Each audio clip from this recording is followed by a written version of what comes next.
Welcome back to Metaphysical Life Support. I'm Naomi Eklund, your host. Today we're speaking with Jerry Bartkus. We are continuing our conversation. He is a professional mechanical engineer and a construction manager of large commercial projects.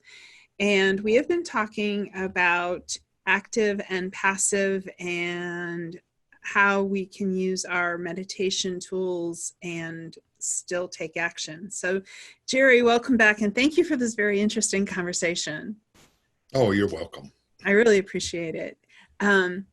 We started getting into a really good conversation off camera. I wanted to make sure we brought it on.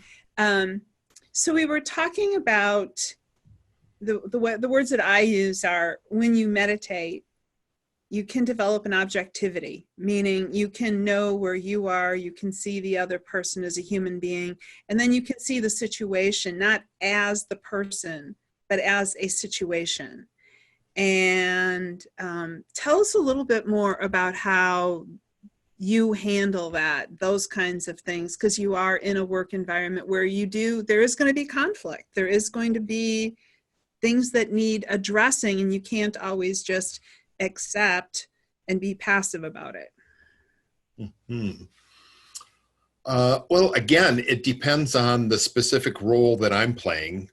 In some cases, I am the manager, so I'm managing a group of people and I'm trying to get performance out of them. But in most cases, I'm also trying to train and mentor them. So again, we were talking about it in terms of how do you address somebody who messes up. And it's one of those things where, again, you're keying on a behavior that's unacceptable versus saying, oh, I hate you as a person. And there's a big distinction there. So as a man who, like a lot of men, model on the father. And, one of the old school things that dads might do would be like, say, oh, you're a butthead, or you're a screw up, or kind of like identifying you in the action and like dismissing both of you for your bad behavior. Help the audience understand a little bit about the difference. You were talking about some coaching tools. Yes. I mean, in terms of sports coaching, I mean, you start realizing, and this is also at a very high level. I mean, I'm not a high level coach by any means, but even at the professional level, you start hearing about which coaches do a great job and how do they work. So you get into definitely a type A personality versus somebody who's a little bit more aware and can figure out, well, how do I get the most out of each player? And each player is a little bit different. So if I yell at somebody, one group may use that and get better, whereas another group may internalize that and it doesn't help them. So there's, again, just lots of different, ways you would have to play with that in terms of management style. I mean, it's kind of the same way. I mean, you normally, we were talking about the older stereotype of a boss was just some guy who sat there and yelled at you every time that you made a mistake, and hopefully he never talked to you. So, now it's more of getting away from that and saying, okay, well, how do you actually build respect from your workers? And it's kind of more of saying, okay, well, you made a mistake. Do you know why? And working through those kinds of things. One of the things that I constantly would hear is, well, what did you make today? And one of the spiritual phrases I'd heard was, I made mistakes. And that's our life. We make mistakes every day. And it's just a matter of, okay, well, you trudge on. What did you learn from it? Or are you going to just keep doing the same mistake over and over again? Right. Well, so two points that I really want to take a little further. One being, when you were saying that example, and I was thinking in terms of sports, like when you watch this, this really stands out to me when you watch football or soccer. because it's so physical, and it's just like, you know, they're not just hitting a ball around, they really just like, they look like they want to smush each other, right? Mm-hmm. And, you know, they just get done with this big play and there's a tackle and there's all these emotions, and then the guys shake hands and help each other get up from opposite teams. It's like, it's almost like remembering to humanize each other, but understand that the activity might be where the conflict is. Mm-hmm. And I think that's, you know, that's for me, one of the things about meditation that's been really helpful is it's helped me to understand what my identity is. I mean, some people think that it's about getting rid of your ego. I don't know that that's even possible. I kind of think it's about educating your ego so that it agrees with your soul. Right. Well, I know we've focused the first couple of times on meditation, but I'd say that this was also part of the spiritual training, you know, other aspects of. I mean, there's the meditation, but then there's also the conversation in terms of saying, okay, well, how do you operate? How do you work? How do you see the world? And what kind of things would you like to improve? I think a lot of people are drawn to spiritual teaching to improve their life, to make a better connection. So I think there's two aspects of that. And part of that is that improvement, or nothing more than just saying, you know, I feel really terrible. Maybe I have a lot of money. It still doesn't make me feel good. Or I've tried drugs and alcohol and that doesn't work. So what's left? And so now that's where we're looking to in terms of spiritual and saying, well, what does work?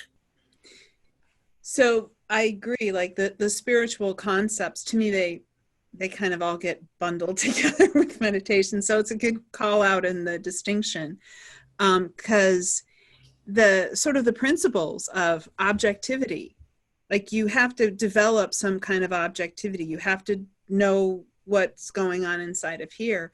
And so when you're talking about those things, like, how do you bring that in, or how has that played over the years, you know, where you've learned all of these things about yourself? And so as we're thinking about meditation, and we're thinking about the different spiritual teachings, and we're looking at people out there in the audience who maybe they're trepidatious, maybe they've tried some teachings and it didn't go well, or it went great. So what are some of the things you would say to them have been most helpful to you, or would be most encouraging? Oh, really just comes down to keep at it and keep going. I mean, you know, learn from the mistakes, learn from the pitfalls. You know, that's life. I mean, we learn from all of those negative experiences more than we do from feeling good. And it's hopefully that those negative items are not holding you down or holding you back, or they're not causing you to deaden it out so that you feel those kinds of things. I you know, we've had some previous conversations in terms of me as a man and me as an engineer that and a sports person that I've tried through different spiritual practices to get more in touch with my heart and feeling versus me just being in my head or physical. So that was just something I was drawn to, and something I said, well, okay, maybe this will make me feel better. And I'd say that, yeah, it has definitely given me a different viewpoint and something else to work with. Well, one of the things that we touched on is this masculine, because I think I mentioned to you, I have a son, and I know you have a family, and you've done a lot with your family. But I learned a lot about men theoretically by raising a son. My understanding is that as that masculine energy goes, you almost need something to push yourself up against. Like the way it was described to me is like a man needs to experience the pressure of the challenge to know who he is. And so when you talk about sports and you talk about some of these other tools, it sounds like there's a very active intention that you're putting into the work you're doing. Yeah, I mean, it doesn't, that's why I wanted to mention that, other than just saying, well, you can just sit in a chair and meditate and everything goes away. I mean, there's so much more that, you're still experiencing once you get out of the chair or off the floor. And those are the things that are, I'd say, just as important, because Can you give us an example? Oh, well, I think it's the,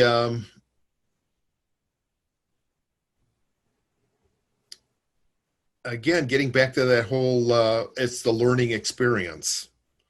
So, I mean, we just continue to learn, and how hard do you make it on yourself versus are you open to exploration? Are you willing to take apart some of those things that you felt were in concrete, that if you could just, I don't know, I guess the other side of that is, can you experience that moment when you get the whack in the head and you get the idea or a change in your perspective? And hopefully you're getting a little bit of that through meditation that can help you then change your behavior on the outside world or in this world.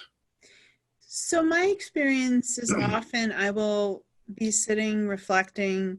And so sometimes meditation is actually like reflecting on a principle like non-judgment, or reflecting on how you are judgmental, or reflecting on your own internal dialogue. And then at the moment, it may or may not make a lot of sense. And then I go out into the world and all of a sudden it's like like a ton of bricks. It's just like, I will laugh at myself. I remember when I was practicing, when I was first working on the whole idea of judgment, and I would have told you I was not judgmental. And then I went out into the world and I was looking at the world and I was like, oh my God, I'm judging myself for being judgmental. Sort of this catching ourselves. And we think that we're all good and we think we're so accepting. And then we go into the world and we realize that accepting isn't just accepting our friends who are different, it's accepting things at a more profound level, even like accepting washing the dishes and what can come from that. So like your practices in your sports world, this is the kind of thing that I think men really need to hear, is how do you experience your practices in your daily life as a hockey player, as maybe somebody who enjoys sports or goes to work? Like, how do those practices help you to be stronger in the things you enjoy? I'd say it overall, it's given me a more focused viewpoint. So it helps you with the mental focus, which is why like the Phil Jackson started his guys all those years ago, Lakers, right? Right. Meditating. Well, Chicago Bulls to begin with. Oh, there you go. Yes. So he started, he was kind of like known as the Zen coach way back then. I should have known that. I'm from Chicago. Sorry, guys. Yes. So go ahead. So, yeah, I mean, it's pulling that into, your actions. I guess you would talk about it in terms of, the Zen samurai warriors, just trying to get so focused that they were able to do amazing things, or they tried to make themselves as best they could. And here for work versus sports, I mean, it's basically the same thing if that's really what you want to do. But again, then you come into it in terms of saying, well, if you're going to be a carpenter, are you the best carpenter? And have you opened yourself up to learning? Or, versus, oh, I'm stuck in this job and I really don't like it, but I don't have anywhere else to go. So what are you doing in terms of your own self-improvement? And taking a look at what are those things that are holding you back? I mean, then you're getting into self-development. I mean, Tony Robbins, that kind of stuff. Well, it sounds has its place, but if you couple that into action with meditation and spirituality, and some of his stuff is spiritual, some of the stuff that he's addressing and putting out there. So I mean, well, and he does self-development with a very masculine kind of very type A personality approach to it. Mm-hmm. But to move away from him in particular, and to move more to this idea of, as a man, your spiritual practice is one of the ways that you can push yourself. As a man, your spiritual practice also becomes your tools for focusing, your tools for interacting, your tools for sharpening yourself as a professional. Mm-hmm. So right. it's not passive at all. It depends on so it sounds like you can take the tools and move them into whatever level of, I believe the Buddhists call it right action, and doing your actions from the right place. And you can be a hockey player. I know there's multi-millionaires and extremely successful people who follow the principles of Buddhism. Mm-hmm. And I think that's one of the messages I would like our viewers to take away, is that having this strong spiritual life, or having the strength in your own spirit to clean your spirit and to hone your spirit, like you said with the samurai, I think that's a great example, that they actually bring these skills in to improve all of the things that they would normally do, everything from being a samurai to running a project. Mm-hmm. And it's also, or same thing, having a family. All right, let's do our next segment on having a family, because I think we're at our 20 minutes. And I think okay. I know that's interesting to stop every 20 minutes or so, but it also makes it easier for our audience. So, and this is about the audience. So thank you. My name is Naomi Eklund. I've been your host at Metaphysical Life Support today. Please like, share, comment, and subscribe. That way we can keep bringing you videos. The purpose of Metaphysical Life Support is to bring you inspiring people and tools and ideas to help you on your spiritual journey, and to take a look at how different people experience metaphysics, spirituality, energy work in their life, and how that comes into the real world.